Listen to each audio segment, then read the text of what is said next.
Hello. Come in. Take a seat.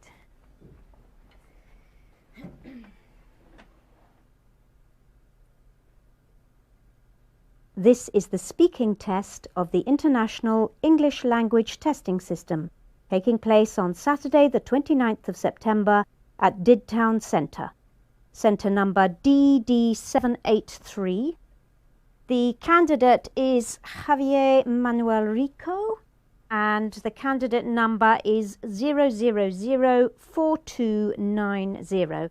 The examiner is Carol Kennedy, examiner number 433816. Good morning. My name is Carol Kennedy. Can you please tell me your full name? Yes, I'm Javier Manuel Rico. And what should I call you? You can call me Xavi. Can I see your identification, please, Xavi? Here.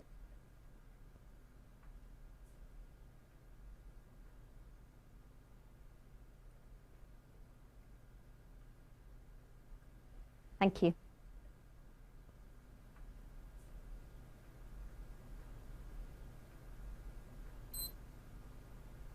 Right.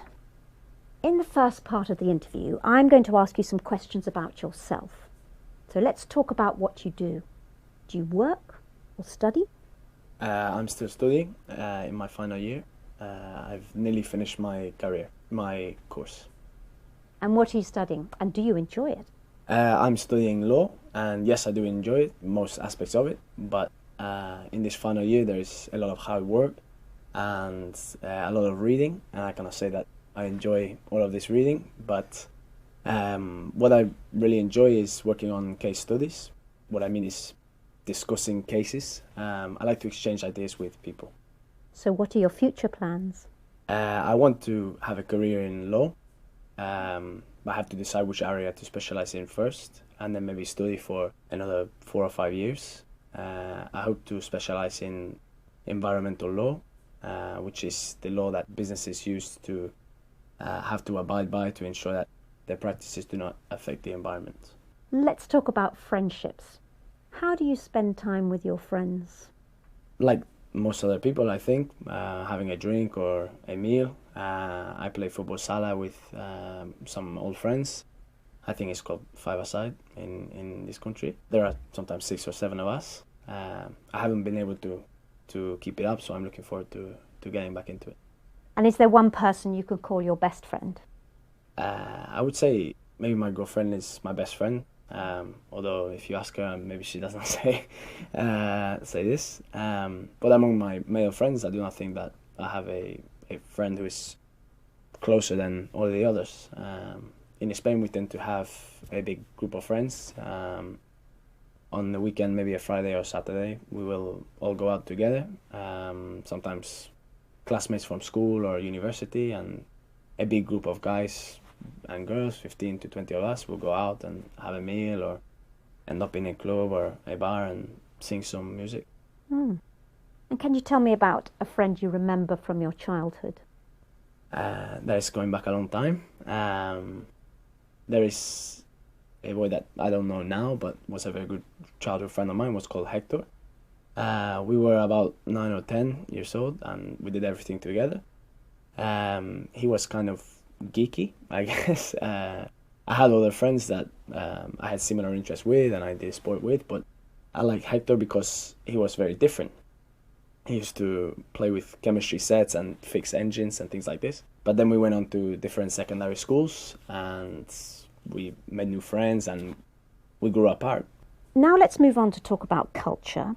Tell me about something that you feel is special to the culture in your country. I mean, it could be the food or maybe the music or perhaps art and literature. I could talk about any of these things, but give me a moment.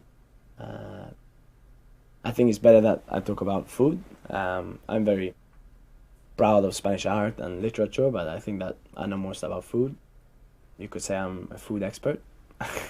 Actually, I think Spanish food could be more recognized. I mean, everybody knows dishes like tortilla and paella, and there are tapas restaurants in every city, but our cuisine is more sophisticated than that. And when everybody comes to Spain, they think that we only ever eat snacks, and when you go for a meal, there are lots of dishes on one table. There are some very good tapas restaurants, but most of them are, how do you say,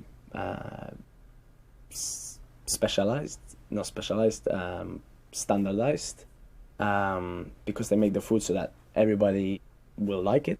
It's like Italian food or Chinese food. So is there a traditional dish that's associated with your country? I'd say that there are not one traditional dish, but there are many regional dishes that are famous. For example, paradilla is very famous in coastal areas, which is grilled seafood, and a good one will have every kind of fish you can imagine. But if you're in the mountains, you will eat food that is from the mountains, maybe a deer or goat or things like this. But don't think that Spanish food is necessarily just about traditional dishes. Like I say, the best restaurants are the most adventurous. Thank you.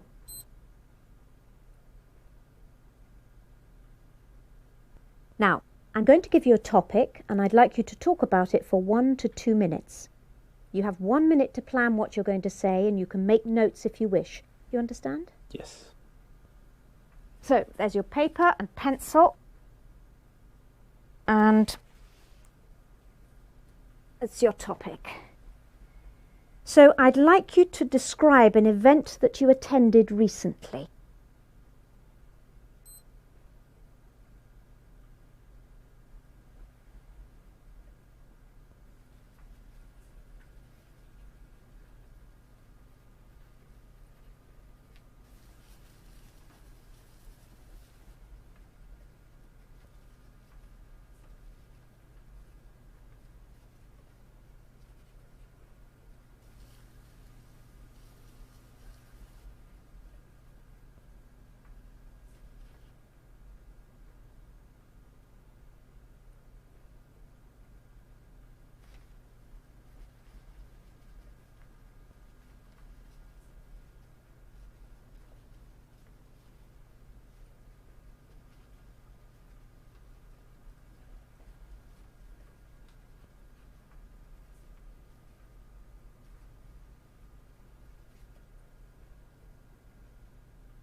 Okay.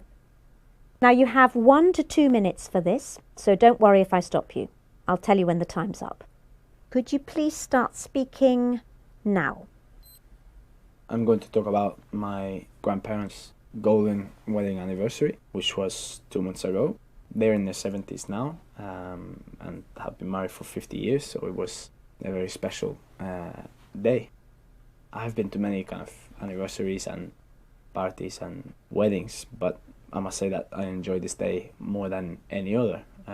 It was a moving and memorable day. I think that the combination of the importance of the day and the fantastic atmosphere was what made it so special. This anniversary was in a country house, which in Spain we call una finca, which is like an old ranch. There were many guests who came from far and wide. This venue was perfect because there was a courtyard and a big garden, a magnificent hall where we could have the evening meal. My girlfriend and my brother's girlfriend, they came together with us. As soon as we arrived with everybody there, my mother, she saw everybody and started to cry. I can tell you that my mother, she cries very easily, and there were plenty more tears on this day. There were musicians playing in the courtyard, like an orchestra with just 4 people, and everybody had a glass of champagne. Now, perhaps the most important thing of this day was the people that I saw there. I saw many uncles and aunts that I had not seen for many years, and many cousins that I had not seen since I was a boy. My mother's brother came from Canada, and one of my grandfather's sisters came from Australia. It was very emotional, and it was wonderful to see my grandparents this happy. The best moment for me was when my grandfather made his speech. He thanked my grandmother for sticking with him all these years, and it was not only my mother crying at this point, I can assure you. He is a very good speaker, and he made everybody laugh as well. And finally, of course, they cut the cake, and everybody came together for the group photo. And Thank you. So what time did you get to bed that night? I think we were some of the last to leave at around 2 a.m. Thank you. Can I have the booklet, the pencil and the paper? Thank you.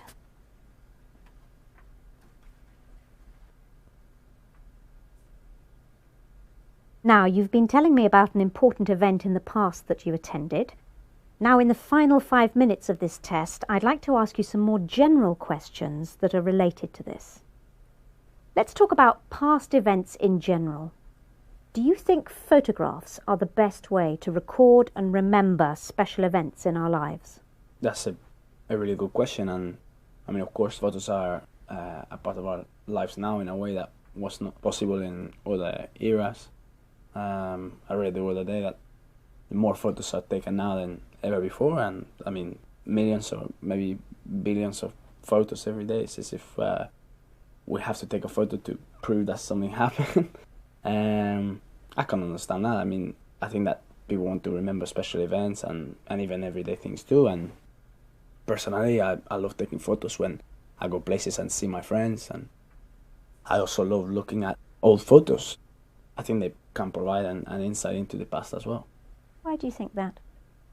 I think that they can be very powerful and remind us of special places and people, and even remind us what we were doing this day or how we can be feeling in this moment. They are also a record of our lives visually, and for example, photos of you as a baby and then as a child, and that thing is an incredible thing, like a diary. I think it can act as a trigger for memory as well. What about written records? Can they also encourage us to remember past events? Written records? By written records, do you mean writing things down like diaries or letters? Yes. Well, yes, I think that writing things down can definitely help us to remember the past, but also the reality is that people no longer write things down in the same way, like long letters or diaries. Some people do, but I think that we have less time and patience nowadays, and writing is more of a luxury, I suppose. In fact, I cannot remember the last time that I put pen to paper, apart from this exam. I think I can just about stretch to a postcard. However, my mom tells me that she kept a daily diary throughout her childhood, recording everything that she did. She wrote lots and lots during the school holidays especially, and I like the idea of doing that, but I know that I would never get around to actually sitting down and putting my thoughts on a page. And which do you think is better, recording important moments by taking photographs or by writing them down? Well, I'm not sure that I can come down on one side or the other. Though on balance, I would say that visual image is more powerful. I'm trying to think of a good example here. There are so many famous photos that capture a moment in time, but one particular photo stands out for me is the image of the wall coming down in Berlin, in Germany in 1989. When you look at the photos, you can imagine the place and the time and the moment very, very clearly. And I think it's amazing that one image can do that. Some people think that it's more important to be concerned about events in the future than events in the past. What do you think? I'm not sure that I can agree with that, because I do not believe we can make sense of the future unless we understand what happened in the past. Why do you say that? Well, in Spain we are very proud of our culture and identity, and I'm sure that that is true for many people across the world. Maybe that's why so many people spend a lot of time researching back into their family history. I know that from traveling around to other countries like the UK, how important history is and how important celebrating the past is. It enables people to understand where they came from and where they are going. So in that sense, the past and the future are linked. So we cannot forget the past, even if we do want to concentrate on the future. Thank you very much. That's the end of the speaking test. Thank you.